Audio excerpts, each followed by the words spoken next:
अस्सलाम वालेकुम students, how are you all. हम आज क्लास में क्वेश्चन नंबर 13 कर रहे थे, उसी को कंटिन्यू करते हैं बेटे। हमने क्वेश्चन में ये पढ़ा था कि ये आपको 4 प्रपोर्शंस थे जो कि आपने खुद अज्यूम किए थे। एक कंडीशन बता दी थी कि जब इन प्रपोर्शंस को मैं ऐड करूँगी तो 40 आ जाएगा। दूसरी कंडीशन बताई थी जब मैं बी में से डी माइनस करूँगी तो 5 आ जाएगा। और तीसरी कंडीशन बताई थी कि सी और डी का जो रेशो है वो 3/5 है। ठीक है, ये 3 कंडीशंस थी। तो सेकंड कंडीशन जो थी कि b माइनस डी करूँगी तो 5 आएगा। तो यहाँ से मैंने b की वैल्यू फाइंड आउट की, ये d यहाँ माइनस में था, वहाँ जाके प्लस हो जाएगा। ये जो थर्ड कंडीशन थी कि 3/d का रेशो 3/5 है, तो यहाँ से भी हमने यही किया, ये d यहाँ डिवाइड हो रहा था, वहाँ जाके 3 के साथ मल्टीप्लाई हो जाएगा तो c की वैल्यू में आ जाएगी। तो ये दो इक्वेशंस हमने ऐसी बनाई जिसमें हम b की वैल्यू निकाल सकते और c की वैल्यू निकाल सकते। अभी भी हम ये देख रहे हैं कि हमारे पास 4 चीज़ें हैं जो कि अननोन है। 4 में से कम 3 आपको पता होनी चाहिए, तो आप चौथी इजीली निकाल सकते हैं। तो तीसरी हमने सोची क्या निकाले, तो एक चीज़ याद आई कि ये 4 प्रोपोर्शन में थे। प्रोपोर्शन कहता है कि product of extreme is equals to product of mean. तो हमें याद आया, वहाँ से ये इक्वेशन बनेगी कि product of extremes into product of mean is equals to product of mean. तो ये मैंने इक्वेशन बनानी, यहाँ से मैं डी की वैल्यू भी निकाल सकती हूँ और ए की भी, अप टू यू। मैंने ए की निकाली तो ये डी ए के साथ मल्टीप्लाई होता है, वहाँ जाके डिवाइड हो जाएगा। ठीक है ना, ये 3 इक्वेशंस बन गई, बी की, सी की और डी की। अब हमने क्या किया, हमें करना था ये, आपने ये प्रूव करना था A B C D is equals to 40 equation दी गई थी और इसकी मदद से आपने ए बी सी डी इन चारों की वैल्यूज़ फाइंड आउट करनी थी। तो हमने क्या किया, हमारे पास बी सी और ए की वैल्यूज़ तो आ चुकी है इक्वेशंस, तो वही इक्वेशंस हमने यहाँ पे जाके प्लॉट की। देखिए किस तरह से प्लॉटिंग हुई।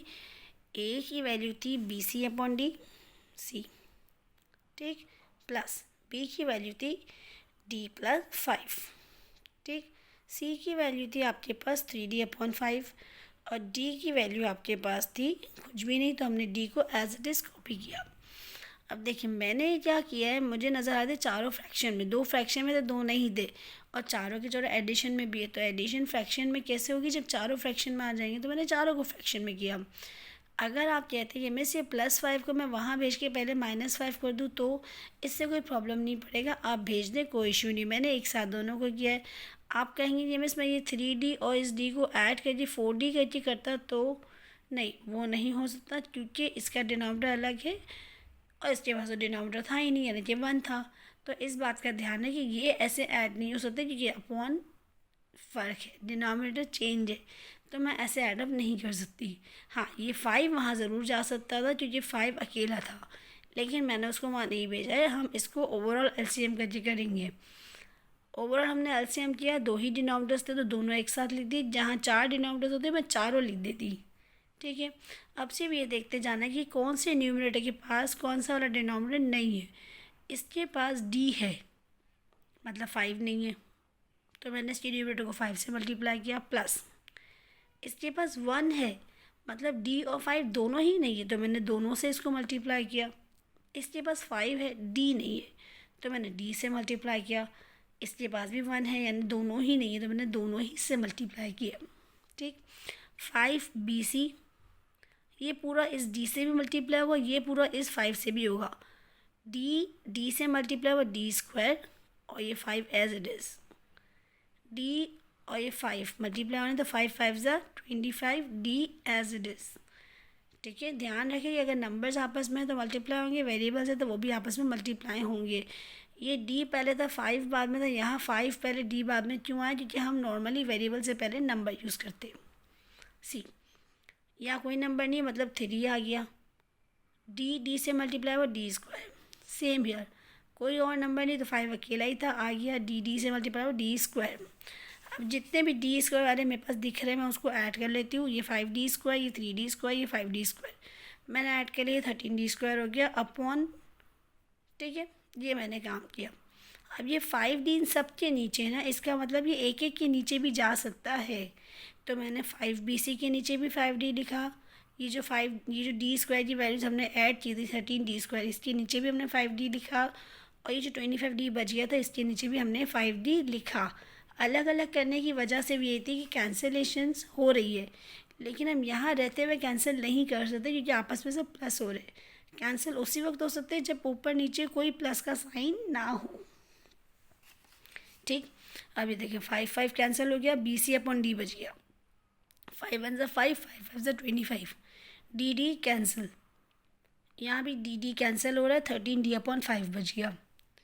अब वही काम, ये +5 वहाँ जाके -5 बन जाएगा, तो ये बन गया 35। यहाँ तक कोई प्रॉब्लम? देखते कैसे, ये +5 वहाँ चला गया, ये 35 बन गया। अच्छा खैर, अब आती है इम्पोर्टेंट बात, ये इस वक्त इस इक्वेशन में और कुछ सॉल्व नहीं हो पा रहा है, तो हमने क्या किया, BC की जगह BC की वैल्यूज़ प्लॉट की। इसके अलावा कुछ प्लॉटिंग हो नहीं सकती, D की कोई वैल्यू है नहीं, ये सारे नंबर्स हैं, बचा कुचा सिर्फ BC ही है। तो BC की वैल्यू हमारे पास गिवन थी, अगर हमें याद हो, B की वैल्यू थी D+5, C की वैल्यू थी 3D/5, तो यही दोनों वैल्यूज़ मैंने यहाँ लिख दी। अब यहाँ ज़रा ध्यान से बात सुनिएगा, BC मैंने वैल्यूज़ ली थी, इनके नीचे है D, मैंने लिख दिया +5 as it is, 13D/5 as it is, equals to 40 as it is. ये +5 आप वहाँ पे भी भेज सकते थे, आप यहाँ भी भेज सकते हैं, उससे कोई प्रॉब्लम नहीं होगा। अब एक इम्पॉर्टेंट बात आती है कि हमने कभी ऐसे नहीं सीखा कि फ्रैक्शन के नीचे फ्रैक्शन आ जाए तो हम कैसे सॉल्व करेंगे, वो हमें नहीं आता।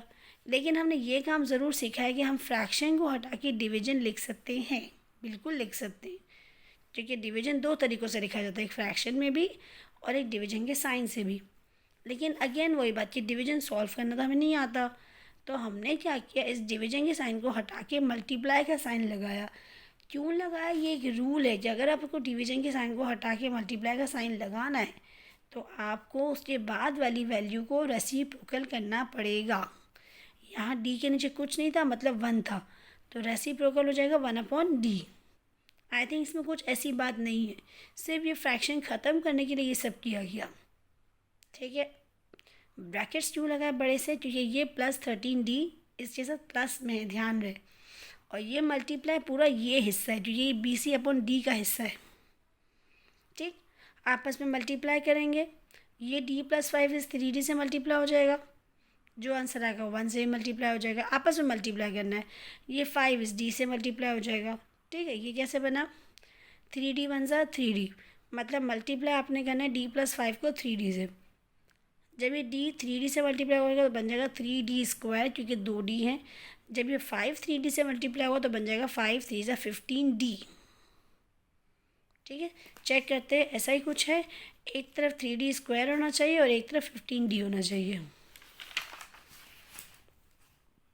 बिल्कुल यही चीज़ है। और ये 13D जो साथ साथ चल रहा था हमारा, ये एज इट इज़ वही है। ठीक है, इज इक्वल्स टू 35। अब अगेन वही वाली बात, दोनों की डिनोमिनेटर्स चेंज है, एलसीएम ले रहे हो 5D और 5 का एलसीएम 5D आता है। इस वाले न्यूमरेटर के पास 5 और D डिनोमिनेटर है, मतलब दोनों ही है, तो ये नंबर किसी से मल्टीप्लाई नहीं होगा, एज इट इज़ कॉपी हो गया। प्लस इस वाले के पास डिनोमिनेटर है 5, मतलब इसके पास D नहीं है, इसका मतलब इसका न्यूमरेटर D से मल्टीप्लाई होगा, तो 13D जब D से मल्टीप्लाई तो बन गया 13D²। कोई प्रॉब्लम, अब डिनोमिनेटर कॉमन हो गया, कोई प्रॉब्लम नहीं, ये 5D यहाँ डिवाइड हो रहा है, वहाँ जाके क्या हो जाएगा, मल्टीप्लाई। ठीक, यहाँ D², यहाँ D², दोनों थे, दोनों के वेरिएबल सेम थे, दोनों की पावर सेम थी, तो ये ऐड हो सकता है, 13 + 3 16D² plus 15D as it is रह गया। ये 5D वहाँ गया, मल्टीप्लाई हो गया बेटा, कोई प्रॉब्लम। 35 5 ज़ा 175, ये बच गया 16D² plus 15D is equals to 175D। कोई यहाँ तक प्रॉब्लम? आई होप ना हो बेटा। ऑल राइट, अब मुझे नज़र आ रहा है कि ये 15D है, यहाँ भी 175D है, दोनों के D है, दोनों की वेरिएबल सेम है। जब वेरिएबल सेम हो, पावर सेम हो, तो हम ऐड एंड सब्ट्रैक्ट कर सकते हैं। तो ये 15D यहाँ प्लस में है, वहाँ जगह क्या हो जाएगा, माइनस में। क्यों उसको वहाँ ले गए, क्योंकि दोनों के वेरिएबल और पावर सेम है, तो एक तरफ लिख के एक साथ लिख के उसको हम सॉल्व कर सकते हैं। तो 175 में से 15 गया, बच गया 160D, और ये 16D एज इट इज़ बच रहा है। आपको अच्छे से नज़र आ रहा है कि यहाँ से D की वैल्यू निकल आएगी, एक जगह D² है, एक जगह D है, ये डी यहाँ 160 से मल्टीप्लाई हो रहा था, मैंने यहाँ जाके डिवाइड कर दिया। ये 16 यहाँ डी स्क्वायर से मल्टीप्लाई हो रहा था, मैंने वहाँ जाके डिवाइड कर दिया। क्यों किया? नंबर को नंबर से डिवाइड किया, वेरिएबल को वेरिएबल से डिवाइड किया। एक एक डी कट गया, बच गया डी। 16 और 160 को डिवाइड किया, बच गया 10। Now you have the value of D. Now you can easily find out the other variables values. आपने बी की वैल्यू दी 5 + डी, आपने इक्वेशन बनाई थी, उसमें वैल्यू पुट की, बी की वैल्यू 15 आ गई, कोई प्रॉब्लम। सेम इसी तरह मैंने सी की भी इक्वेशन बनाई थी, उसी में हमने सी की डी की जगह डी की वैल्यू लिख दी 10। कैंसलेशंस कर सकते हो तो करो, नहीं होती तो कोई बात नहीं, you have the calculator, just multiply with 3 × 10 and divided by 5, you will also get value 6, कोई इशू नहीं है। अब सवाल आती है ए की वैल्यू, मुझे बी सी डी तीनों की मिल गई, लेकिन ए की वैल्यू कहाँ से आएगी? तो ए का भी हमने इक्वेशन बनाई थी BC/D। बी की वैल्यू पुट की, सी की वैल्यू पुट की, डी की वैल्यू पुट की। अगर कैंसलेशंस होती है तो करो, नहीं होती तो मल्टीप्लाई करके डिवाइड कर देना, लेकिन कैंसलेशंस करना सीखो, क्योंकि अगर आपका आंसर फ्रैक्शन में आ रहा है, पॉइंट में नहीं, अगर मतलब आपका आंसर फ्रैक्शन में आ रहा है, होल नंबर में नहीं आ रहा, तो ये कंपलसरी कि आप आंसर पॉइंट में ना रखें, आप आंसर फ्रैक्शन में रखें। You don't have the scientific calculators now. तो अगर आप कैंसलेशन करना नहीं जानते और आपका आंसर होल नंबर में नहीं आ रहा, फ्रैक्शन में आ रहा है, तो कैलकुलेटर आपको फ्रैक्शन में आंसर नहीं देगा, डेसिमल में देगा। और हम प्रेफरेंस देते हैं कि आपका आंसर फ्रैक्शन में होना चाहिए, डेसिमल में नहीं। इसीलिए कैंसलेशन पर थोड़ा ध्यान रखें। अच्छा, ये ए की वैल्यू 9 तो आ गई। एक मज़े की बात है, ये एक ट्रिक है आपके पास कि अगर आपके पास ए की वैल्यू नहीं पता थी तो एक और फॉर्मूला भी जिससे आप निकाल सकते थे। ये फॉर्मूले से क्यों निकली ए की वैल्यू? क्योंकि आपको अच्छे से पता था कि ए बी सी और डी, इन चारों को जब मैं ऐड करूँगी तो मेरे पास आंसर 40 आना चाहिए। चाहे तो आप इससे ए की वैल्यू निकालें, चाहे तो आप इसमें चारों की वैल्यूज़ प्लॉट करके जस्टिफाई भी कर सकते हैं कि आपका आंसर सही है या गलत। ठीक है, आई होप ये आपको क्वेश्चन समझ आ गया। और फाइनली क्लास में हमने इसको हाफ पढ़ लिया था, ये अभी कंप्लीट हो गया है। क्वेश्चन 14 होने के बाद क्वेश्चन 13 बिल्कुल इसके सिमिलर है, कोशिश करें वो भी आपसे हो जाए। कोई प्रॉब्लम्स हो तो मुझसे शेयर ज़रूर कर लें। अल्लाह हाफ़िज़, अपना बहुत ख्याल रखिएगा।